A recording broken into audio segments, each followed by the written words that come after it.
Welcome to the Creative Push, an intimate and diverse artist interview series. I'm Sherry O'Neill, a photographer, artist, writer, and educator. Here, artists and makers of all kinds share tips, advice, knowledge, and inspiration that you can learn from each week. This series is a part of the Learn and Create platform to help artists further their education in creativity, art, and business.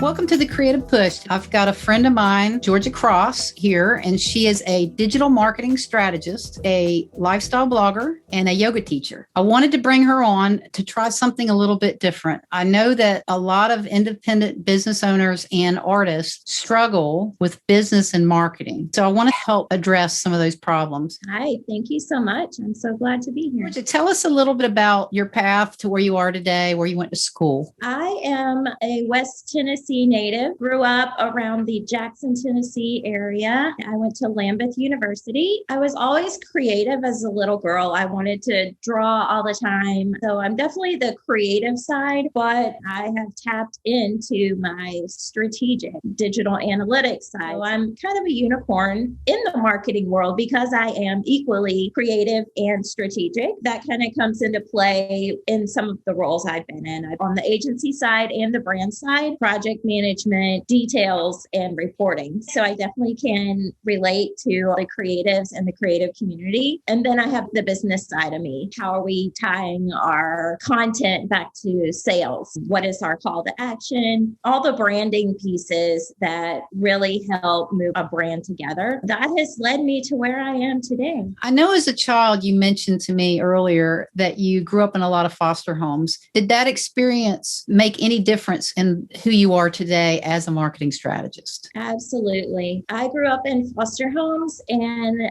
that made me a survivor of multiple environments. I'm adaptive. My basic survival skills were building communities, bringing people together so that I felt safe in my environment. And I was being thrust from one environment to another. That really has flourished in my career. One of my best talents is being able to bring people together for a shared goal. When I'm working on a project, a digital campaign, Social Media Club Nashville is a group that I started in 2009, bringing business people together in the Nashville community to learn more about social media as it was evolving. And through that, I've really thrived. I've made connections all over the world with leaders in social media and marketing. I've just really learned that bringing people together for a shared goal is something that I'm passionate about. And that comes out in yoga and in my blog. It's all about my desire to share what I know with others, find that community, find that bonding experience. And I've been able to do that through the technology, through internet, through marketing online. I gotta say, I used to be ashamed of my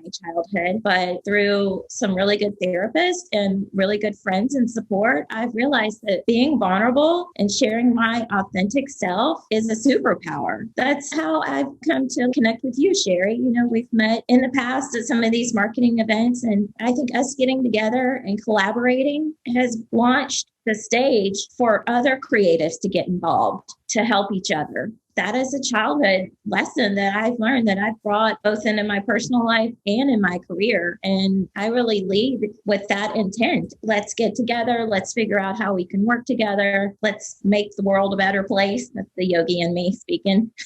How did COVID affect your business? Pre-COVID, I had my dream job. I was working with a lifestyle branding agency, and our client was Nissan. So I got to work on the launch of the 2020 Nissan Titan with photographers, with videographers, with partner agencies. So again, what I do best, bringing people together, collaborating on content. Unfortunately, myself, like a lot of people, were impacted by the pandemic. I have been freelancing some. I've been involved in a great women's professional group called Together Digital, collecting the best people in my life to move forward with. So I found great women to collaborate with in other cities, in Austin, in Dallas, and Denver. There's marketers all over the country that have been impacted by COVID, as well as small businesses. I think the struggle is real for everyone. So I have been searching for my next dream job situation. I really love working with B2C brands and be able to reach audiences on a large scale. I'm looking at social media manager, social media director, content strategist type roles with the larger brands. I definitely am seeing that most of the opportunities right now have been smaller companies and startups. I think the bigger businesses are waiting on the economy and the consumers to have a little bit more economic stability before the types of jobs that I've traditionally done have come back. So I'm shifting. I'm focusing on my blog, creating content on social media around yoga, and getting a few speaking engagements. I've spoke to the Nashville Career Transitions group. I've been helping others with their branding and leaning into where can I help and support others, which is part of why I wanted to start giving some advice, sharing my knowledge from what I've seen work with the bigger brands. How can you brand yourself as a person, as a creative, as a small business, as a freelancer? I believe the same basic marketing principles work no matter who you are and no matter your size of your business, because it's the same principles, right? Being authentic, being consistent, creating content that connects with an audience, bringing all those connections. That's what I've been doing. Just looking forward to see how taking a few steps out of my comfort zone may get me somewhere that I hadn't planned to be. Can you explain to us exactly what a marketing strategist does? I think a lot of people kind of bucket marketers into a category, like you can do everything. So I will say I am not a graphic designer. I do not use Photoshop or Adobe Illustrator or any of that kind of stuff. Really what I do is more thinking. When you're looking at strategy, when you're looking at planning, I think there's a lot of research involved. There's always a discovery process. Who is your target audience? Who are you trying to reach? What are you saying to them? What's your message? What are the colors and what are the fonts? What are the images? What is the tone of the content? So those are the kind of questions that are asked in my world as a marketing strategist to connect the dots. Another piece of what I do is work with tools and technology. I've worked with email platforms. I've worked with website platforms, social media platforms. Sprinkler is that's one of my favorite. Shout out to Sprinkler. I think the last piece of what a marketing strategist does is look at not only what the content is and who the target is and how are you connecting them, but also when you're leveraging those digital technology tools and software platforms, going in and looking at the analytics, looking in from month to month or from quarter to quarter or year to year. What content is connecting to the audience? What are they engaging with? What gets the most likes? What gets the most comments? If you have a call to action, clicking the button. If you're looking at your website, what pages are they visiting? I love discovering that part of marketing and strategy and looking at what's working, what people are resonating with. And really that's your guide for how you move forward. So I think it's very important to look at not only where are you going forward with your marketing strategy and what is the content you're connecting to your audience with, but those analytics are so important as a guide to what's working and what's not and where you can move forward.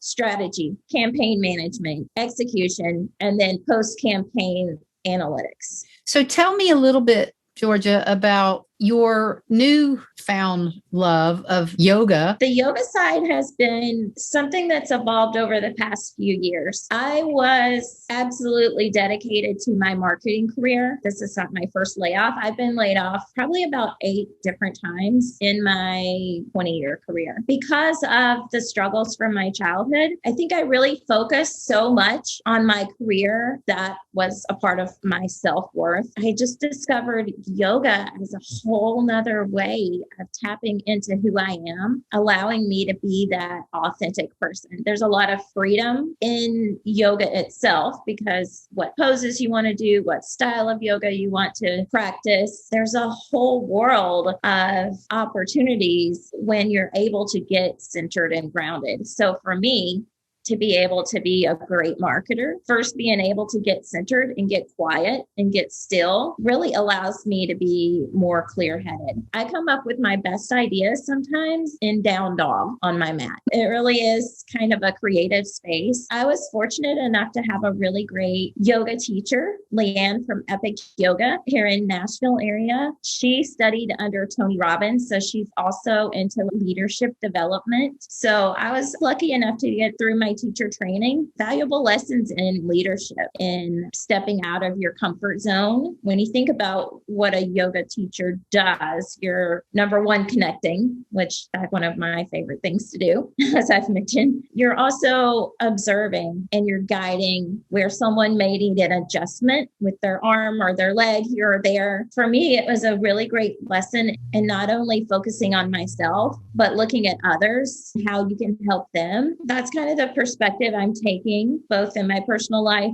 and my professional life. I think just showing up for other people and saying, how can I help you, has really been a shift, because I will say before my career was all about how can I get a higher paying job? How can I get promoted into a higher position within the company? I think a shift in my values, knowing that even right now, I don't have my marketing career. It's kind of, in transition, but I do have my yoga practice. And I am still the Georgia Cross that I've always been. I've learned through the pandemic to connect with nature on some of my darkest days, and it's very competitive out there. I'm blogging more. I'm sharing more on social media, just learning to tap into the lessons I've learned from my yoga practice and bring that into my professional career. I think has really helped me find the balance. People are always talking about work-life balance. I think focusing on who you are as a person and how you show up, whether it's work or it's play or it's a networking event, has been a truly valuable lesson for me. Being a marketing strategist, I would think in today's world, when everything is about authenticity and the way people seem to be succeeding with their marketing online is being authentic, that's a big plus within not just your practice, but with what you give and share with other people, teaching them how to be authentic with the way they're sharing their information, even if they're using you as a strategist. Absolutely. The best content, I know this from looking at the analytics, the best content that has been shared has been, number one, quick, short video clips on social. Number two, behind the scenes. People are fascinated with feeling like they're getting an inside look at something. A way for creators to tell their story through social media is sharing little clips, little behind the scenes, things that maybe you would overlook or take for granted. Images of what are your tools? If you're an artist, show me your paints, show me your paintbrushes. What are the tools that you are using in your craft? If you're a writer, if you're a photographer, what's your process? How do you prepare for a session with a client? Things like that, that maybe you hadn't thought of would be interesting. I'm telling you, people are fascinated. They want video clips are key, like 15 seconds or less, that can show a day in the life of. People are more and more connected through social media these days. I just feel like being authentic, sharing more of yourself, being vulnerable, it's a tough thing to do. I'm an extrovert, so it comes naturally to me. I think for the introvert, it may be a little bit of pushing yourself outside of your comfort zone. The key is measuring the success. I would say take a month and try something new. If you haven't shared some of the behind the scenes before, do it for a month, do it a few times a week, go back and look at your analytics from your Instagram profile, look at the numbers and just see, do some test and learn. I don't claim to be the know-it-all to everything in social media or digital marketing. We're all just trying to figure it out together, which is why community is so important. What are the most common mistakes that you think businesses or individuals make with their marketing online? The most important thing is brand consistency. I see so many that maybe aren't consistent across platforms. And what I mean by that is pay attention to the profiles on the YouTube channel, on your Facebook, on LinkedIn, on Instagram, on Twitter. Pick one or a series of profile photos that are from the same photo shoot. Really having fresh content there. If you haven't updated your LinkedIn profile in 5 years and your photo is that old, yeah, you were probably skinnier. Maybe if you're a fella, you had more hair, but that's not who you are today. People are doing business with people that are authentic, and we're not trying to catfish each other in the business world. If it's your company, take a look at your brand. Do you need a fresh logo? What needs to be maybe refreshed? Having it consistent. So if someone goes to your LinkedIn and then they click and they go to your website, think about the user experience. Do you look like you're going down the hall and you're in the same hotel?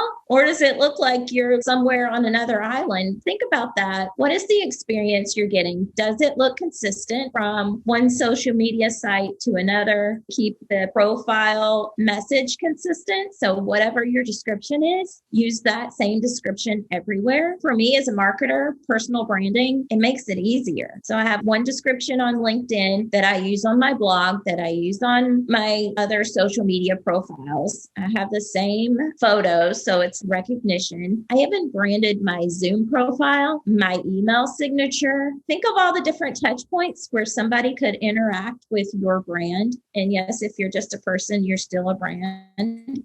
When it comes to the internet, the last piece of what I'm seeing is linking. So a lot of people are starting to use Linktree and other similar sites because you only have one URL that you can place on your Twitter or Instagram. People are taking advantage of a site where you can click on that one URL, but it will take you to multiple places. I would say take advantage of that. Look for opportunities where you could be discovered or found. Think about where your hub is. Usually it's a website or a blog. Where are all the places online that you can be found that people can come to that one place? And then what do you want them to do when they get there? Do you want them to sign up for your email? Do you want them to fill out a form? Do you want them to download something? Do you want them to just read? Really think about where people are coming from, where you're drawing them to, and then what are you wanting once they get there? How important is a call to action in a post?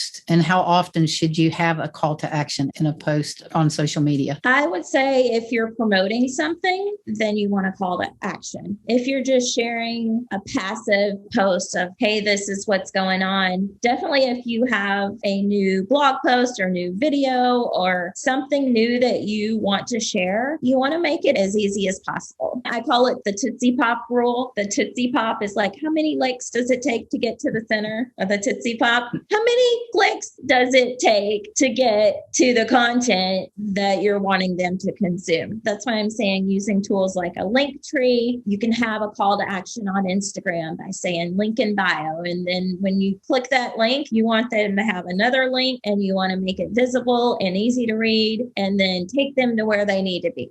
Is there a specific social media platform that you think works best for branding and marketing, or is it determined best by the product or service that they're offering? It's determined by the audience. The consumers, the customers, they really rule where you should be. That's why it's so important to have social media listening tools, doing your research, looking for keywords that are around your product and your business on all of the different social platforms. For example, if you are a shoe company like Journeys, their target demographic is young people. So I would expect that they are all over TikTok, all over Snapchat, all over Instagram, and then probably not as much on Facebook because the kids aren't there. Probably not even on LinkedIn because that's not their audience. I think your audience determines where you should be as much as they do as what topics are relevant to them and what content they're interested in. That's why I'm a big believer in doing a lot of upfront